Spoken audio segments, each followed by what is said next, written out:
हैदराबाद में 60,000 square feet के इस चमचमाते शोरूम के कारोबारी सफर को सुनकर आप भी हैरान रह जाएंगे।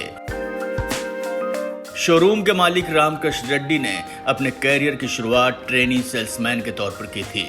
साउथ इंडिया में प्रीलैम बोर्ड बनाने वाली कंपनी जीबीके नोवा में नौकरी के दौरान उन्होंने इस फील्ड की बारीकियां समझी और फिर अपनी मार्केटिंग क्षमता की बदौलत एरिया मैनेजर बन गए।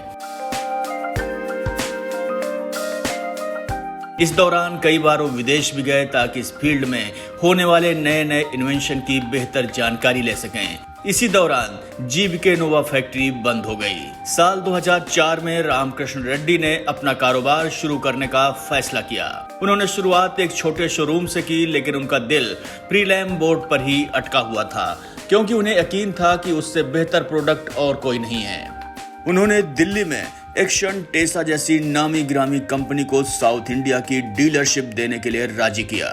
रामकृष्ण रेड्डी उन्हें यकीन दिलाने में सफल रहे कि ये प्रोडक्ट मार्केट में गेम चेंजर साबित होगा। रामकृष्ण रेड्डी ने जो सोचा था वो सच साबित हुआ। एक्शन टेसा का प्रीलैम बोर्ड देखते ही देखते साउथ इंडिया के मार्केट में छा गया। इसके बाद रामकृष्ण रेड्डी ने कभी पीछे मुड़कर नहीं देखा। आज उनके पास हैदराबाद के पॉश इलाके में 60,000 स्क्वायर फीट में फैली आर्ट गैलरी है, जहां किचन, हार्डवेयर और लैमिनेट्स के लिए अलग अलग सेक्शन दिए गए हैं। इसके अलावा ड्यूरो वीनियर की एक्सक्लूसिव गैलरी भी है। आज उनके पास सभी लीडिंग ब्रांड्स का मटेरियल उपलब्ध है। What I see now, it is just like a dream for me. So I used to dream of all this, such a big office, a big showroom. So I wanted to give the best of the best to my customers under one roof. साल 2004 में रामकृष्ण रेड्डी ने प्रीलैमिनेटेड trading corporation नाम की company बनाकर business में कदम रखा था। 6 साल बाद स्केचुड नाम से उन्होंने दूसरी कंपनी बनाई। करीब 18 साल के सफर में उन्होंने कामयाबी की वो इबारत लिख दी है जिसकी कल्पना न तो खुद रामकृष्ण रेड्डी ने की थी, न ही उनके घर वालों ने। It is my first generation business, I can say. Like earlier, my parents or father, they were just doing agriculture and doing some jobs. अब सवाल उठता है कि किसान परिवार से आने वाले रामकृष्ण रेड्डी ने इस फील्ड में कैसे इतनी जल्दी इतनी बड़ी कामयाबी हासिल की।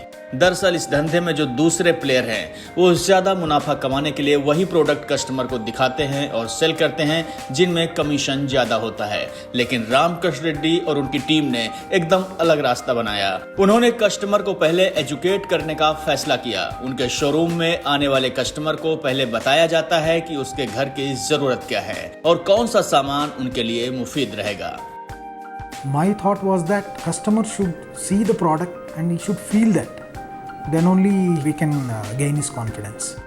ड्यूरो जैसी विश्वसनीय कंपनी से जुड़े आज आरके स्केचेस शोरूम में हर प्रोडक्ट उपलब्ध है। लैमिनेट्स हो या विनियर या फिर फ्लोरिंग, सब कुछ ग्राहक को एक ही छत के नीचे मिल जाता है। और सबसे बड़ी बात, वो अपनी आर्ट गैलरी में ये सब दिखा सकते हैं कि लगने के बाद ये प्रोडक्ट कैसा दिखेगा। We have a display of not less than 1500 full sheets of display. We have a complete and exotic range of veneers with us now. Similarly, for that particle board and MDF, we have a separate area for that. We have also given our complete set of furniture, modular kitchens we have display, and few of the exclusive hardware also we are having in our showroom. Reddy का इरादा अब हैदराबाद और तेलंगाना में कामयाबी का झंडा गाड़ने के बाद पूरे साउथ इंडिया में अपनी कंपनी को नंबर 1 बनाने का है।